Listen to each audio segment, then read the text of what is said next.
The aim of my organisation is to introduce people to the benefits of being in the great outdoors.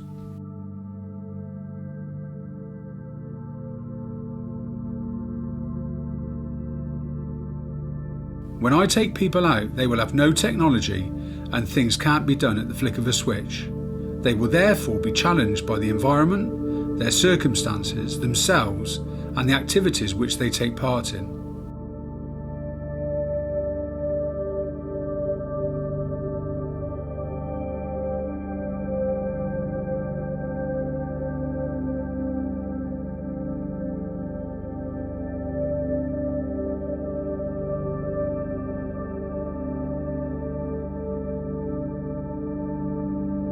My office is the UK's vast wilderness, and this is where they will be able to dissolve into the nature and beauty of their surroundings, which will hopefully enable them to disengage from their busy lives.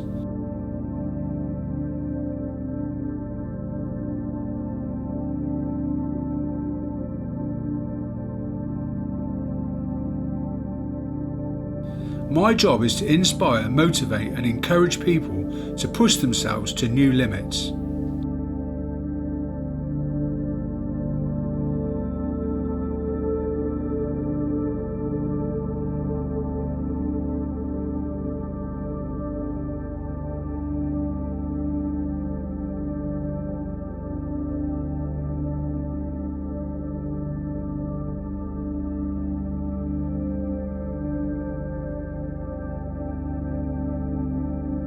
That's what really sparks the flame within me.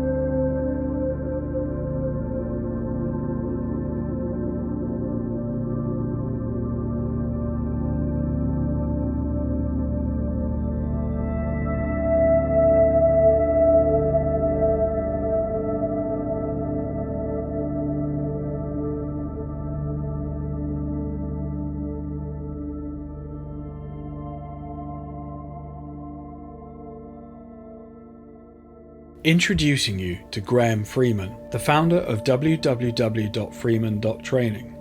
Graham comes from a military background where he was trained to live and survive in various environments. Since leaving the military, he has worked as a security advisor in the security industry in the UK, the Arab Emirates and Africa. However, more recently he has taken a career change by moving into the health and safety sector, where he currently provides advice to large corporate organisations. Throughout his life, Graham has always had a passion and a need to venture into the great outdoors, as he has found that it has been a great way to shake free from the grind of life by letting off steam whilst physically challenging himself, but also finding inner peace by soaking up the tranquility that only the wilderness can provide. Graham is highly qualified in the outdoor environment in both personal experience and the relevant certificates. He is a member of the Mountain Training Association, the British Mountaineering Council, a qualified mountain leader and mountain bike instructor. Graham frequently works with a team of two other men, Nuno Madeira and Alex Hall. Nuno Madeira is an ex-member of the Portuguese Navy. He trained in the Special Forces and operated as a warfare specialist tactical submariner and search and rescue unit. But Nuno is also a professional mountain and trekking guide. He has worked on scientific expeditions in the high Atlas Mountains of Morocco, the Tatra Mountains, and has years of experience climbing Europe's mountain ranges. Alex Hall is a cameraman and filmmaker who has operated in many different environments, the Tar and Sand Desert, the jungle, to name a few, and is also a professional aerial UAV drone operator. So now your group have the option of receiving a professional video and photos of your weekend if you wish. To be able to share your video with friends and family is proving to be very popular.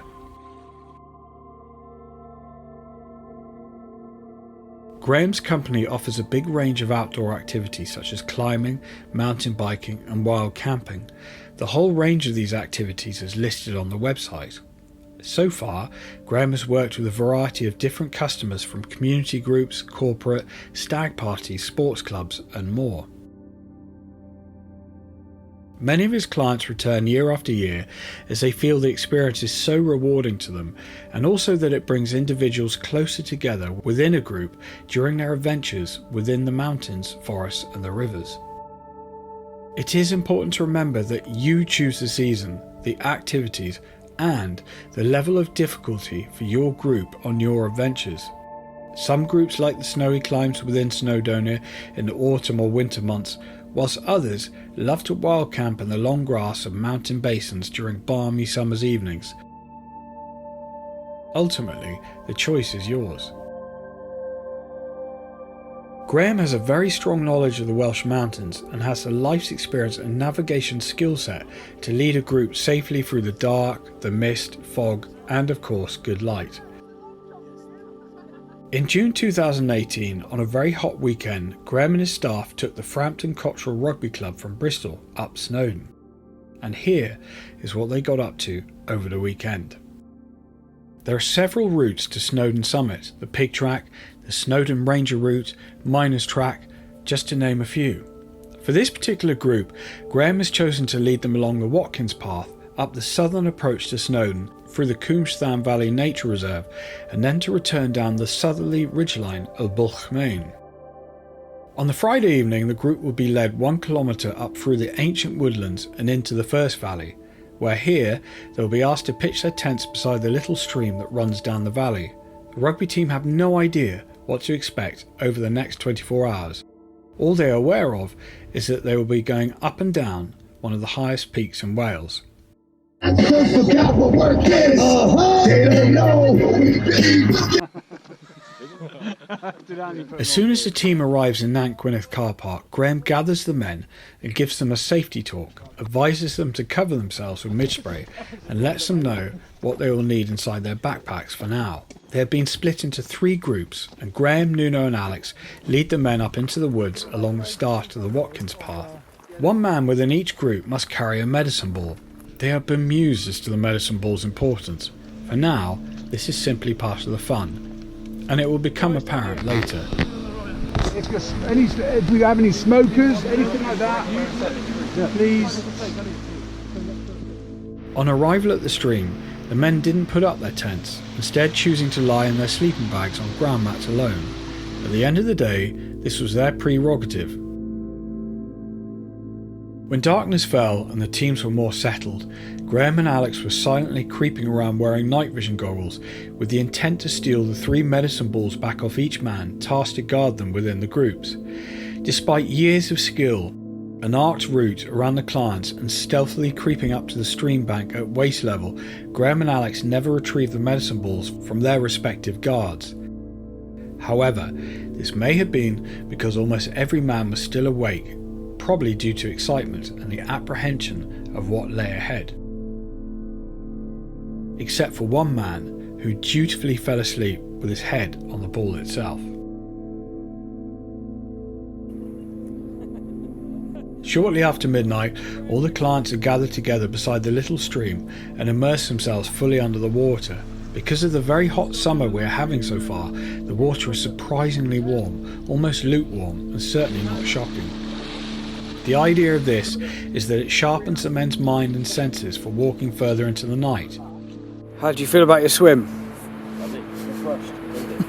Small, clean. A further 1 kilometre above them is the opening to the mystical Cwmllan Valley. In daylight hours, the valley assumes an appearance fit for any epic fantasy movie. They will now be led in the dark past the main waterfall and into the valley entrance, and here they will be wild camping close to the old ruins until woken again by Graham and his team. You probably did it here, but to conserve your battery life, if you buddy up with somebody, one of you has your head torch on and the other one doesn't, you use the 1B.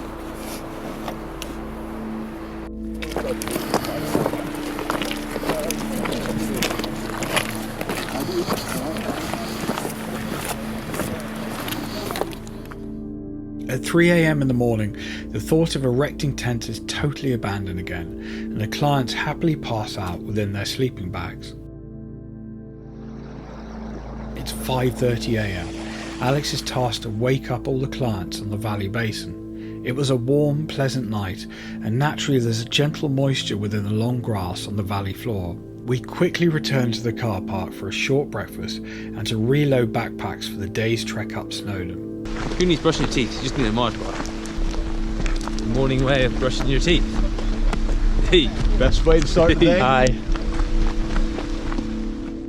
The ruins they are walking past were once used by commandos during World War II as target practice when training for D-Day, and on close inspection there are many bullet hole markings on the ruins' exterior. The group are advised to carry plenty of liquids, snack bars and trail mix for the day ahead. We are all heading back up the Watkins Path, and as the sun rises gently to the east it leaves a warm glow.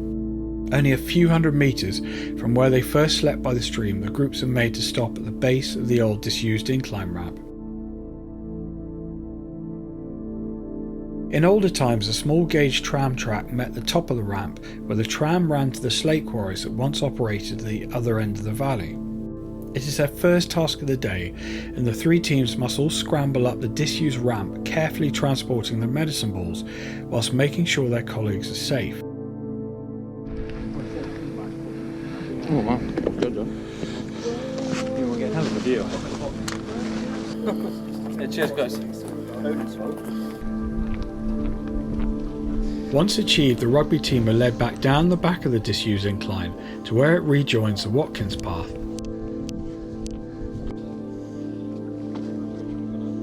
The Prime Minister William Gladstone opened the Watkins Path in 1892. Originally intended as a donkey track, but it was never truly completed nearer the summit. The Watkins Path is without a doubt the most scenic approach to Snowdon, starting nearest to sea level and has more ascent than the other routes up Snowdon.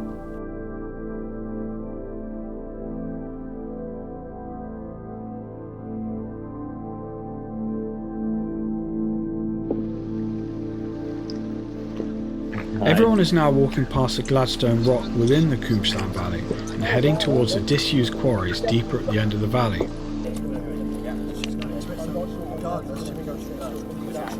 Soon, everyone will bear right where the path becomes steeper. Craigthie is on the right, and the west and east peaks of Uthyweth will appear impressively jagged sitting on the skyline above them.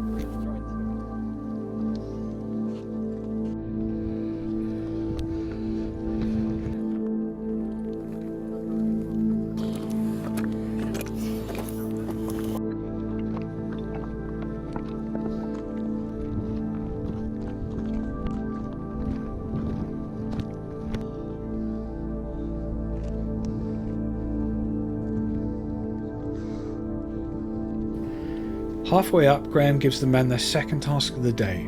They must learn to tie some really useful mountaineering knots. We do. Go down. Yeah. See what I've done?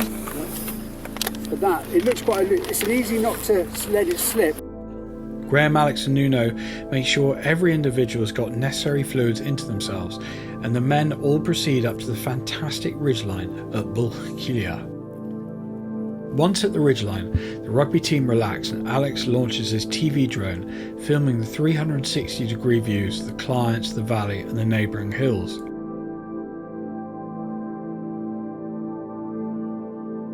From here the men can see the Glaslyn Lake below Snowdon, and directly behind them the reservoir, and before them in the distance they can see the sea's coastline as the skies are so clear today.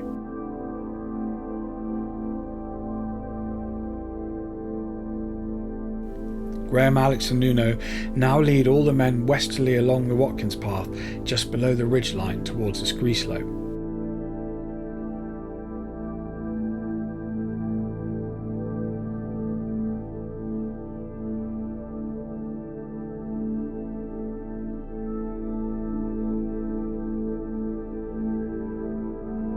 The scree slope is the only true slightly tricky part of this walk.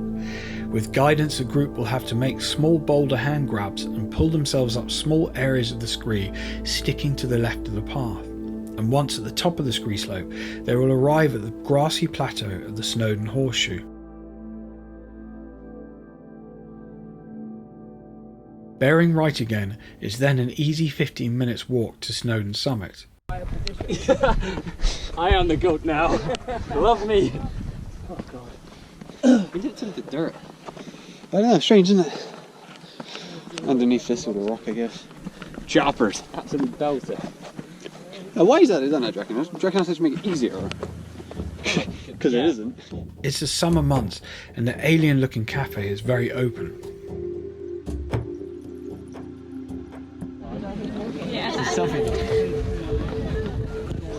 Hey, winners!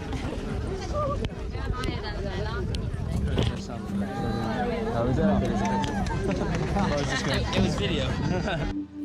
Today, everyone grabs cake, pasties, chocolate and drinks in the busy cafe and sucks in the views before the descent. The rugby team won't be led back down on the full Watkins Path as it repeats its direction on the descent, rather than proceeding in a big loop.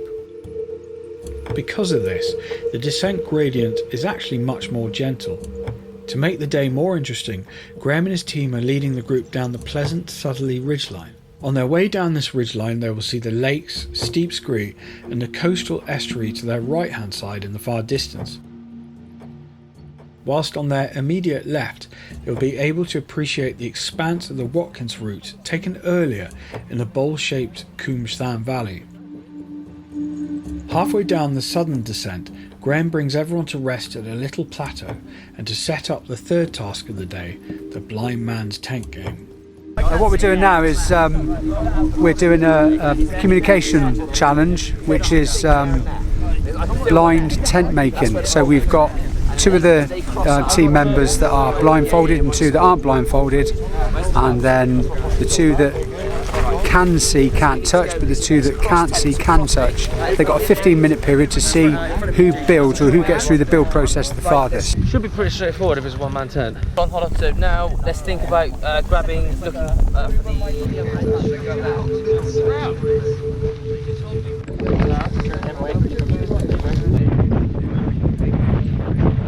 that should be there to see. Your right hand towards your right a little bit more. That's it. Keep going back. No, hold on to that top. That's it. Now Austin, go down. Go down. With your right hand. That's it. You got that. That's it, Tom. There is one last gentle scree descent before re-entering into the Snowdon Valley, leading all the men back towards the original Watkins Path. Some of the men are tired and have a little nap before the final leg back towards the car park, but Graham and his team have one final surprise for the rugby team. The Frampton Cotterell rugby team's final task is to crawl one by one through the tunnel adjacent to the Little Bridge and beautiful warm river water at Nant Gwynedd car park.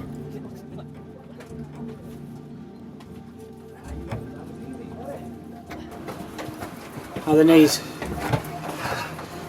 Think of all those burgers. It is only then that they are allowed to throw themselves into the river like wild cavemen. This year's summer is so hot, it's brought the river's water temperature to a very pleasant level. Let's go then. 3, 2, go on.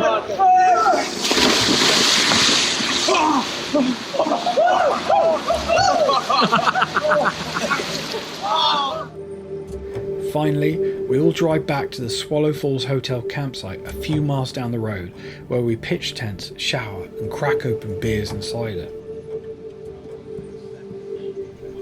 The rugby team fire up their barbecue and commit to their own annual version of the X Factor contest. For any new players, they have no way of escaping this contest, and they are made to sing aloud before 3 judges in public. Let get in your ears. Doesn't sound very Disney to me. But I feel I'm being used. Oh Maggie, I couldn't now try anymore. From me, I think the music was there, the voice was there, the movement was there. It was gold buzzer material. Wherever I wander, wherever I roam, I couldn't be fonder of my big home. The bees are buzzing in the trees to make some honey just for me. I thought it was amazing, absolutely brilliant. I'm Thomas Bowden, and this is your Welcome from Moana by Maui. When you're staring at a demigod, but what can I say except you're welcome from the islands I pulled from the sea. What can I say except you're welcome? I'm just an ordinary demigod. And pulled up the sky when you were waddling yay high. This guy who twice got cold, who stole